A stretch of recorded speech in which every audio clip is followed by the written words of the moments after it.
Clayton Kershaw here now. Good to see you. You too. Even better to see you back as a Dodger uniform in a Dodger uniform. And I was thinking He's never going to leave. No, but okay, that's the thing. he's No, never I going know, to but leave. listen, honest never to goodness, leaving. I was thinking about this. It's synonymous, right? Clayton Kershaw, Los Angeles Dodgers. It's synonymous. There's no place I can imagine you being, and I know you want to finish your career here.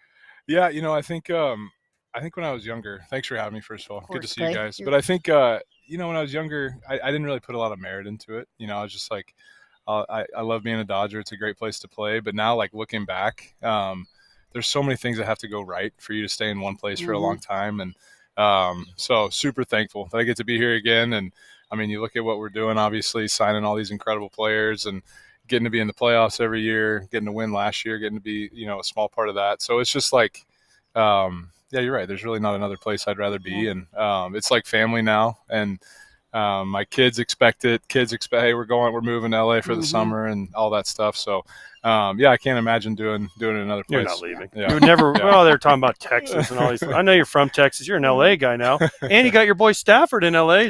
Did you talk him into staying? Because at one point they're like, oh, they're gonna trade. Oh, then we re-sign him. So you got your boy to stay too.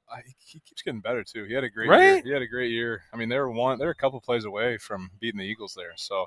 I'm happy that Matthew's back, and yeah, it's fun to have another guy to root for in LA. And I'm a Rams fan now for sure. Remember, I met you. The first time I ever met you off the field was we were in Detroit. Oh, the Lions were playing. Yeah, you were yeah. down in the tunnel, and I was there for the playoffs. And I was walking on the field, and you were like, it was like you see someone out of place, right? You're like, wait a second. You're like, wait, this is And then I was like, oh wait, him and Stafford. I forgot about that. So yeah, I mean it's awesome for you. But you mentioned Freddie being a Hall of Famer. You got Mookie, who's going to go in the Hall of Fame. Shohei's probably going to go in the Hall of Fame at some point. You're going to go in the Hall of Fame. What's it like looking around this room thinking, wow? I mean, I'm just I don't know about all that, but just the guys in our clubhouse that it's just an amazing thing to see the buy-in, I think is probably the biggest thing. I think there's a lot of superstar guys out there. And but, those three that you mentioned, Mookie, Shohei, Freddie, are very – I mean, you saw it last year, just the unselfishness, and like obviously they want to be in the Hall of Fame and they're all-stars and they want to do all that, but like it's all under the umbrella of trying to win the game that day. And so I think, from what Freddie did in the playoffs to what Shohei did with his shoulder to Mookie spending hours and hours and hours to learn how to play shortstop for our team, I think that's what's so cool to be a part of, is like all these guys are buying into something that's just bigger than themselves, which is really cool. Kirsch, you mentioned Mookie, and this is a guy that does nothing badly. He doesn't do anything wrong. He's so gifted at so many different things, and his willingness to be coached and willingness to move positions. And I mean, he's a Gold Glove right fielder, and now he's in your infield, a huge part of that. I mean, what does that say about a guy that's a two-time World Series champion and three-time now? Yeah. That's right, because of obviously Boston first and then two with the Dodgers, three times. And he's saying, you know what, I'll move. I'll catch if you want me to. Yeah, I mean, I think it just goes to this team. I think Mookie's bought in, and yeah, like you said, Mookie doesn't do anything bad, but that's not an easy thing to do. Like, I can't imagine trying to play shortstop in the big leagues when you haven't done it. Right. And as good as he is in right field, and when you're that good of a player, why would you change anything? But Mookie's up for the challenge, and Mookie knows that ultimately it could give us a lot more options down the road for our team. And we're able to bring a guy in like Michael Conforto, who's going to, I think, have a really big year for us. And obviously we have Teo now. So it's just like, it just really made our team what it is. And yeah, you can't say enough good things about Mookie. Honestly, Freddie, Shohei, all these guys, they're all incredible. Best team I've ever seen assembled on paper. No question. I mean, by far. I told Alana, I walked in today and it's like starstruck. Everywhere you look, you're like, hey, he's decent. He's pretty decent. One of the things that you've had some injuries. You were great forever, and then you've had some injuries. How in Major League Baseball, it's kind of become Garrett Cole's more than likely out for the year with TJ, right? How do we stop it? Because you were a guy that took the ball every fifth day for a long time.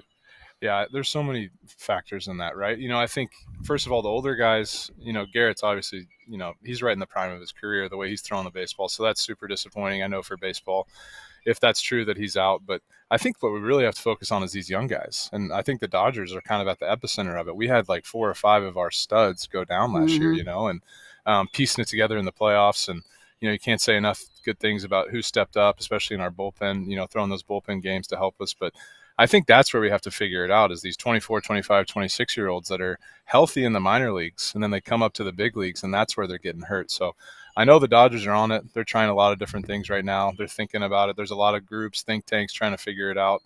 I mean, you can say, hey, we need to learn how to pitch again. We can't just throw 100 the whole time. But players know you throw hard, you're going to make a team. You might get paid, all these things. And until there's like a philosophy shift where quantity matters, like 200 innings matters, 30-plus starts matters again, I don't know if that's going to change unless teams change. What about the minor leagues, though?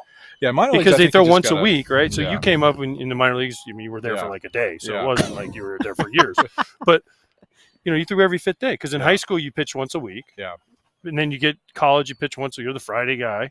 Then you go to the minor leagues, you pitch once a week, and then you get to the big leagues, you get to the Dodgers, and they're like, "Hey, we need you to start Monday," and then you got to start 4 days after that, and and they've never done it in their life. Yeah, exactly. And I think the Dodgers are going to change that a little bit. I think the guys are going to start throwing more in the minor leagues, and I think there might be something to be said. We're just throwing more, like some endurance-based throwing, not throwing and not 100 miles an hour. Yeah, maybe just like building up your strength without throwing as hard as you can, and just throwing more pitches, more throws in between starts, like. We've tried the less approach, and maybe we need to do the more approach, which it seems pretty oversimplified, and I know there's a lot more to it, but it's probably worth a shot to give it a go. Bit of a puzzle. I wanted to ask you too about the bullpen because you had mentioned obviously the arms down there, and it's a luxury when you have a starting staff that you guys do, but your bullpen is sick. And I looked at the lockers today and everybody there, and you're getting a lot of good guys back in Kopech and Trine, and obviously Evan Phillips is healthy, making his way back. But then you add Tanner, and then you add Kirby.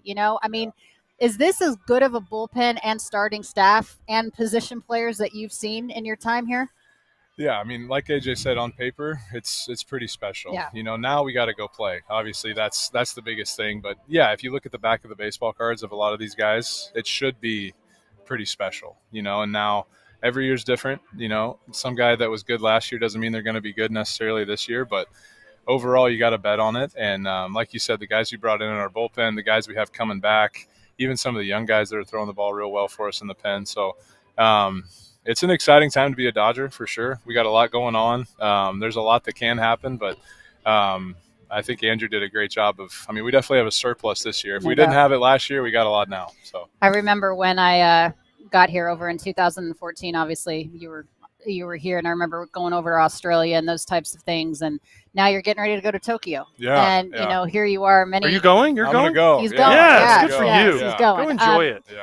But I mean, what would you have told your younger self? What you want these guys to appreciate, because it goes quickly.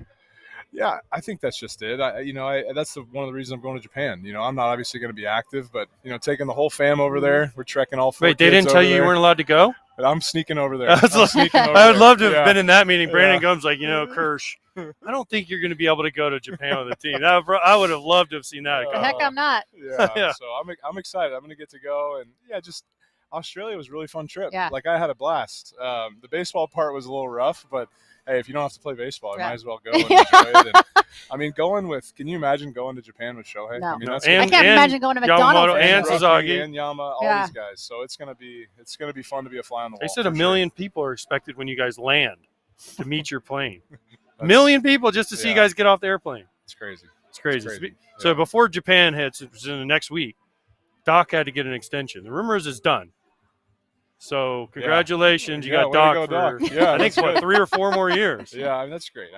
He's done everything he's been asked to do, and obviously winning last year was obviously really important for all of us, and so we're happy for him. He's done a great job with this team, and obviously you have a lot of talent, and there's a lot of expectations, but it's not easy to manage all that, and there's a lot of stuff that goes into being a manager. But you mean because everyone says like anyone could manage the Dodgers with their talent, but I say it's actually harder. There's a lot that goes into it. There's a lot of and egos in a good way. There's a lot of egos. Oh, Freddie, you're not going to hit second. We're going to have Shohei lead off. We're going to have Mookie hit second. I know you've hit second. There's a lot of things you have to Kersh, you're beat up a little bit. We're going to skip you for this. It's better for the long haul, right? There's a lot of things that go into it. There's a lot of first-class problems for sure. No doubt. And he does a great job of managing it all, and it's well deserved. So if it's true, I'm happy for him. I know one thing about you, and it's you don't reflect on anything that you've done. You tell me when you're done, maybe many years down the road that you will. Does the strikeout total matter to you when you're healthy? You got me. You got me. You know what? We're gonna pull up Baseball Reference. No, I faced you in L.A. and you threw me all heaters.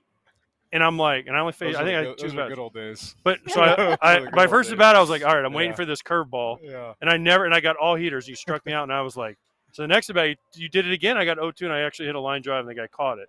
But I was like, I didn't get a curveball. You were expecting I just that wanted devastating it was you first versus, I curve? think it was you versus Chris Sale. Okay. And I think Adam Dunn, who for some reason owned you, Me, yeah. he hit a He homer, rakes and me. we're like, oh, and you guys, this was when Sale was a youngster, but I just Sale- remember I didn't get a Sale had curveball. Pretty good year last year. Yeah, remember that was, but this was like 2012ish, 10, 12. Yeah, but I'm like, I just wanted to. I'm glad I got you once. It's good. Listen, a lot of people Do you got, a lot of care the about guys it got me or once. no? Do I what? Strikeout total. Does it I mean, matter? you know, I don't want to I don't want to say I don't care because Sure. it's obviously That's really not fair, cool. yeah. And, like the last one to do it was CC that was left-handed, and I have a ton of respect for what CC did in the game. And there hasn't been a lot of lefties to get to that point, so huge honor to be associated with that if it does happen. But at the end of the day, I'm here just because I want to pitch and be on a great team and win again. And I'm hopeful that I get back at it and feeling okay now. So I think I got a good chance to be a part of it in September, October, which is really why we all come back. Yeah, and they're saying June, perhaps. I mean, is that what you're thinking? Yeah, I think it's all on a good timeline. You know, the foot is kind of weird. You know, not a lot of people have had this surgery, so there's not a lot of finite, milestones to make. But throwing some bullpens now and everything feels good. It's just kind of that last 10-15% to really step on it. And I think if that goes well, I think that's fair. Yeah. 5 seconds. Roki as good as advertised? Split special. Split special? Split special. He's way bigger than I thought he was. Yeah, he's a big dude. Yeah, I think there's obviously some talent there for sure. Yeah, they're saying here perhaps of the 3 Japanese-born pitchers, maybe the best stuff overall. So we'll see how that ends up playing out. Clayton Kershaw, it's always a pleasure to talk to you, to see you. Our best to Ellen and the kids. Have fun in Tokyo. And bring back the ping pong tournament. Freddie wants to win again. All right, I'll get it back. Okay. Thanks, guys. Thanks, Craig. Very much.